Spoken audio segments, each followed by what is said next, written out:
The smell hit me before the shame did. Motor oil, rust, and gasoline soaked into concrete that had probably never been washed since Nixon was president. Get out the car, Maria. Before we continue, please hit that like button and tell me in the comments where you're watching from. I'd love to see how far this story reaches.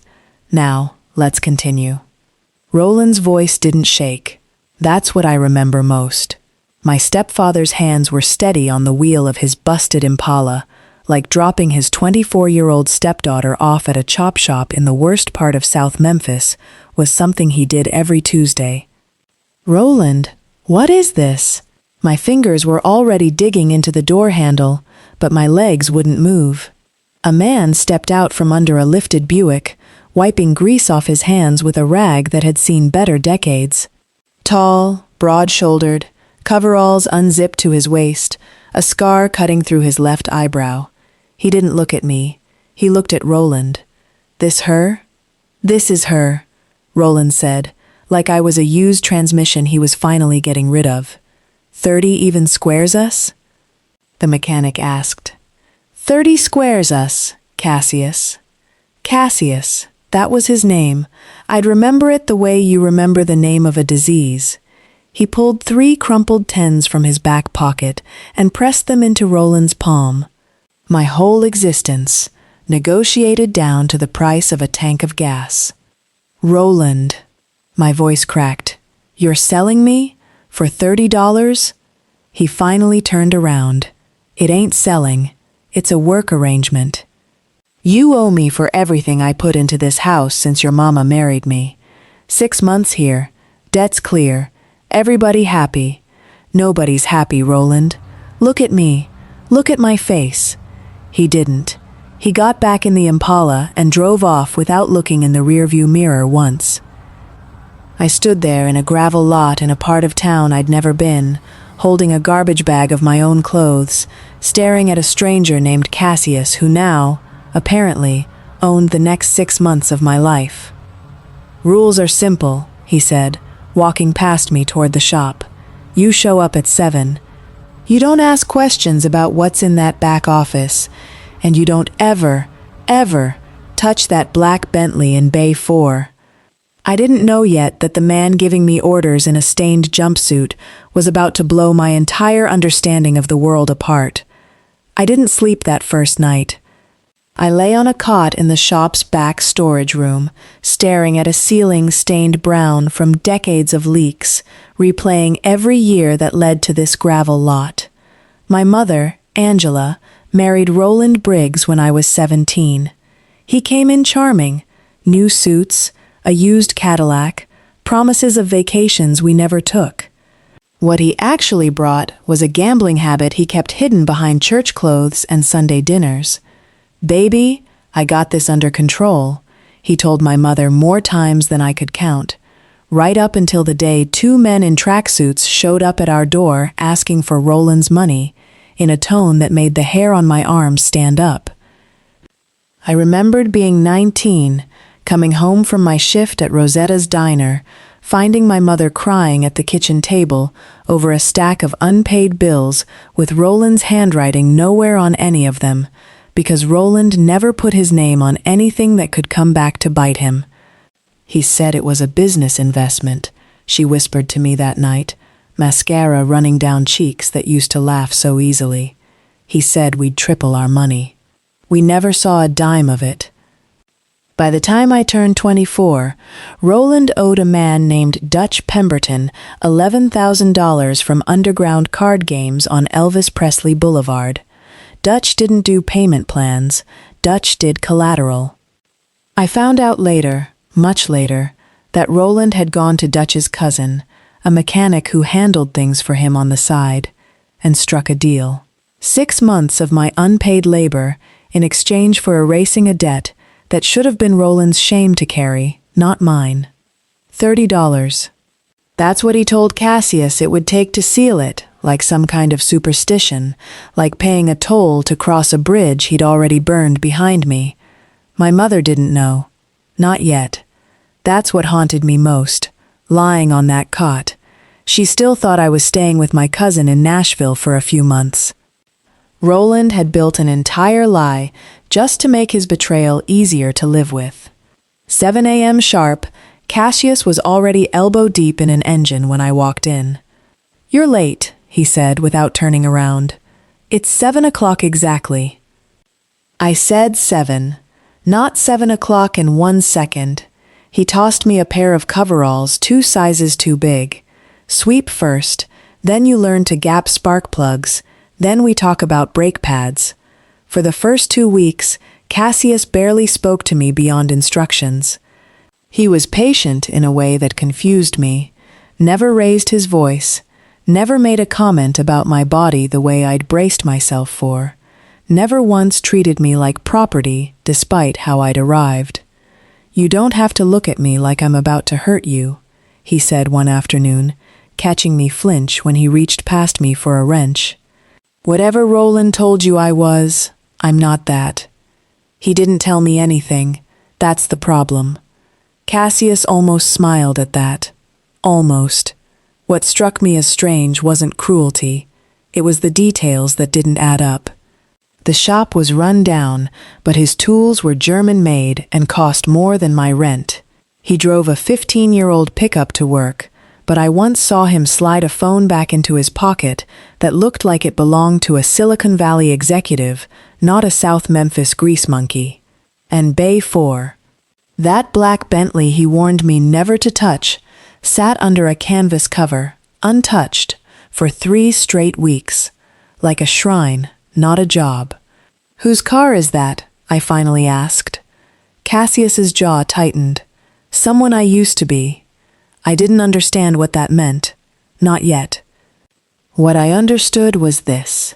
Every night I fell asleep on that cot, and every morning I woke up a little less afraid and a little more curious about the contradictions standing in front of me in stained coveralls.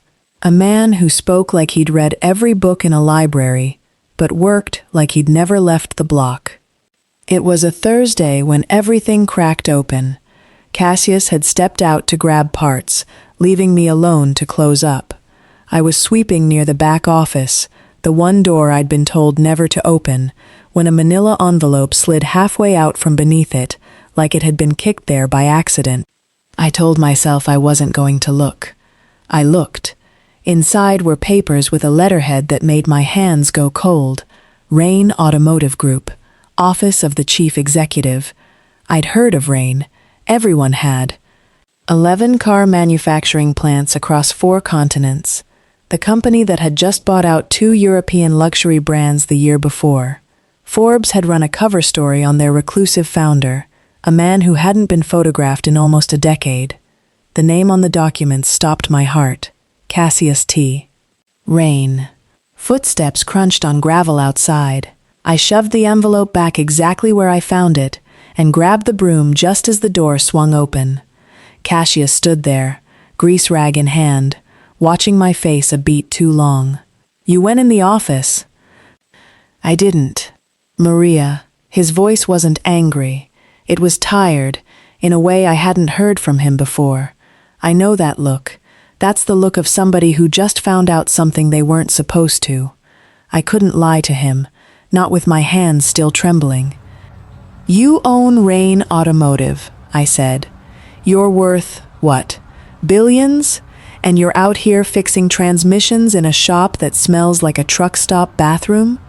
He set the rag down slowly, like he was deciding how much of himself he was willing to hand me. "This shop is the only place in the world," he said quietly, "where nobody wants anything from me except honest work." I didn't know it yet, but that sentence would become the thread that unraveled everything Roland thought he understood about the deal he'd made. That night, I couldn't stop shaking, not from fear, but from the sheer size of what I now knew. I needed air, and air meant memories I'd tried to bury. I thought back to the last real Sunday dinner we had as a family, 6 months before Roland dropped me off in that gravel lot. My mother had made smothered chicken, the good kind, with rice soaked in gravy the way my grandmother taught her. Roland sat at the head of the table, laughing too loud, pouring sweet tea like a king holding court. "Maria's gonna go stay with her cousin for a while," he'd announced between bites. "Get some experience, see a new city." I remember staring at him. "Since when?" "Since your mama and I decided it'd be good for you." My mother's eyes didn't meet mine. That was the part that cut deepest. Not that Roland lied so easily, but that my mother let him.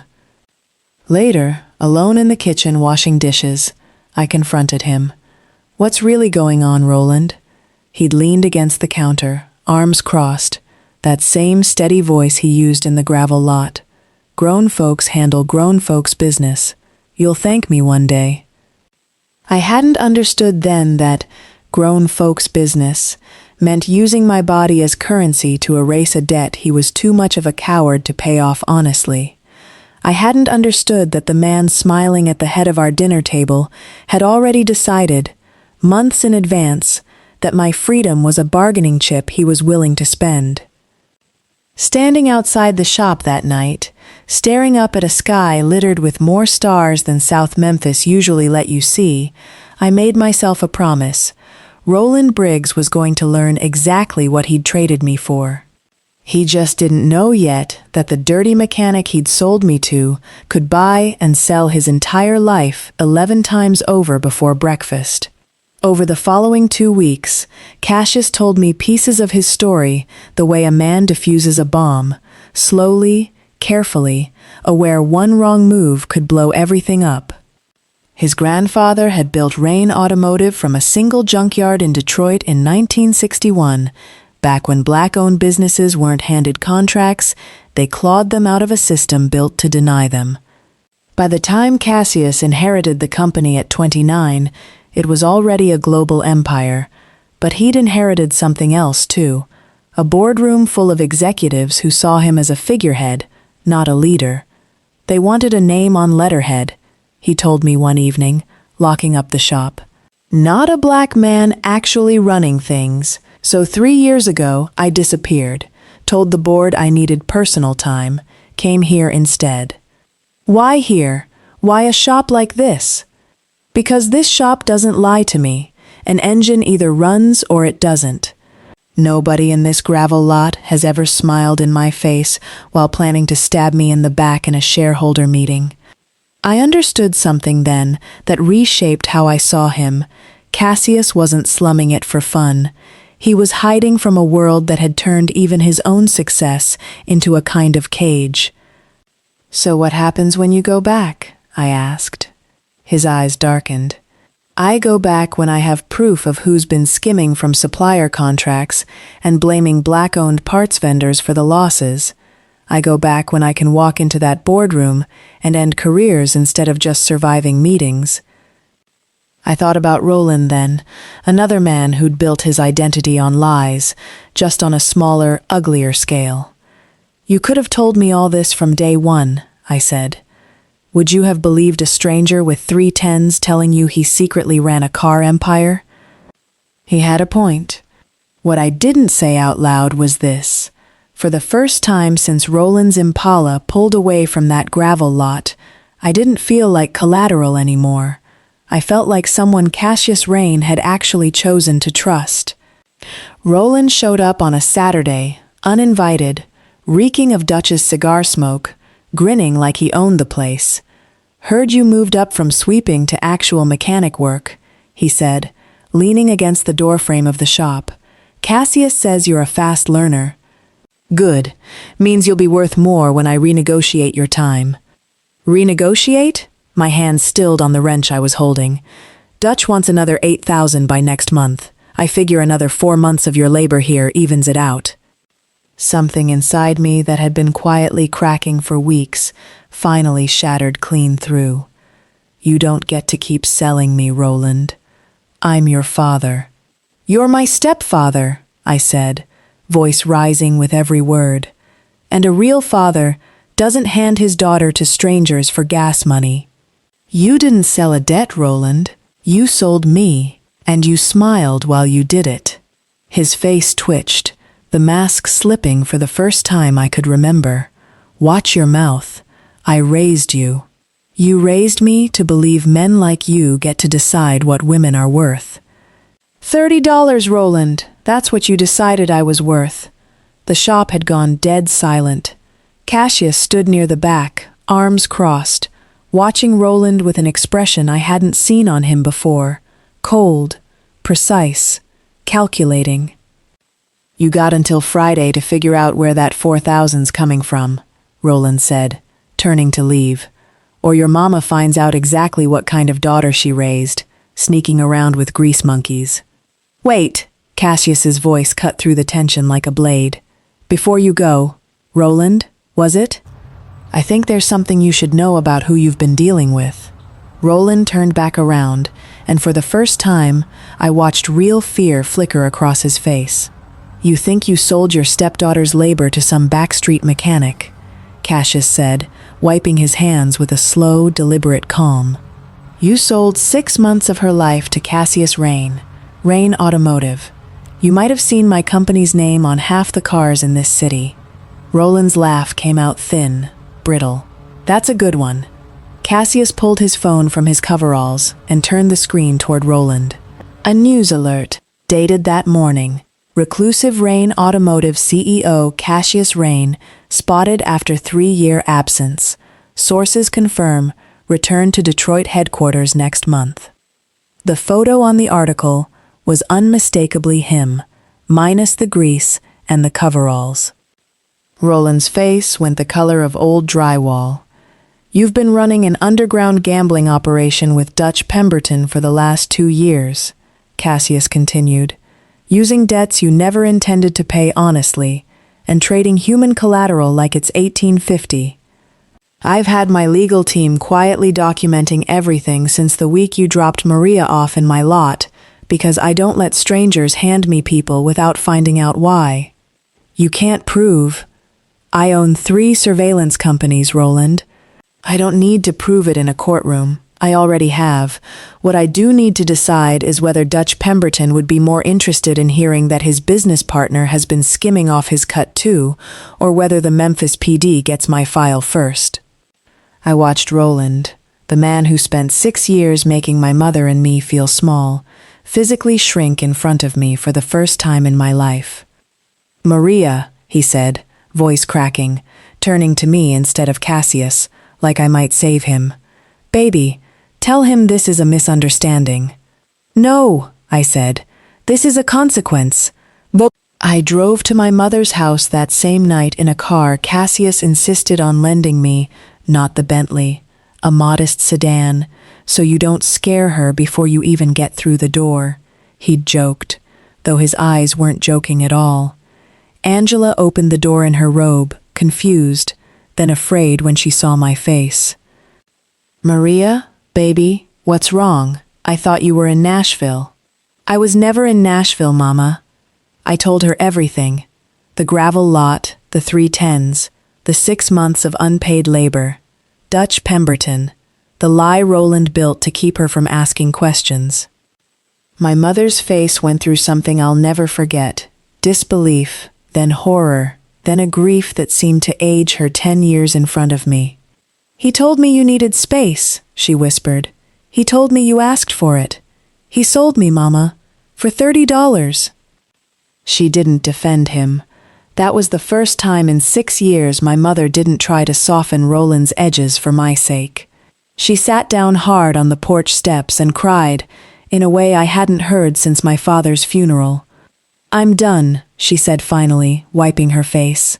I'm done making excuses for that man. 2 days later, Roland was arrested, not by Rain's private security, but by Memphis PD, after Dutch Pemberton, furious at discovering Roland had been skimming shared debts behind his back, turned over enough evidence to bury him for fraud and illegal gambling operations spanning 3 years. My mother filed for divorce the same week. She moved in with her sister on Getwell Road, and for the first time since I was 17, I heard real relief in her voice when she called to check on me. You did good, baby, she told me. You did what I should have done years ago. 6 months to the day after Roland's Impala pulled out of that gravel lot, I stood in the same spot, except now the canvas cover was off the Bentley in Bay 4, and Cassius stood beside me in a suit instead of coveralls, 3 weeks before his return to Rain headquarters in Detroit. "You don't owe me anything," he said. "The work arrangement Roland made was never legal, and honestly, Maria, you paid off whatever debt existed the day you walked back into that office without running. So what happens now?" He handed me a folder. Inside was an offer letter. Rain Automotive's new Supplier Ethics and Workforce Development Division, based in Memphis, reporting directly to him. "You know this industry from the ground up now," he said, "not from a business degree. From an engine block. That's rarer than you think in my boardrooms." I thought about the girl who cried on a cot in a storage room 6 months earlier, certain her life had been reduced to loose change. I thought about my mother, finally free, finally honest with herself. I thought about Roland, awaiting trial, his name now a warning instead of a threat. $30 was supposed to be the price of my silence, my compliance, my erasure. Instead, it became the price of my becoming. I signed the offer letter on the hood of that Bentley, gravel crunching under my boots, sun breaking gold over a shop that had taught me more about worth than 24 years with Roland Briggs ever had. "Welcome to Rain," Cassius said, shaking my hand like an equal, because for the first time in my life, that's exactly what I was. I didn't look back at that gravel lot with shame anymore. I looked back at it as the place where a man tried to sell me for the price of a tank of gas, and where I found out I was worth building an empire around instead. I hope this story stayed with you long after the ending. If you enjoyed it, please like the video, subscribe for more amazing stories, and share your own ending in the comments. I can't wait to read what you come up with. See you next time!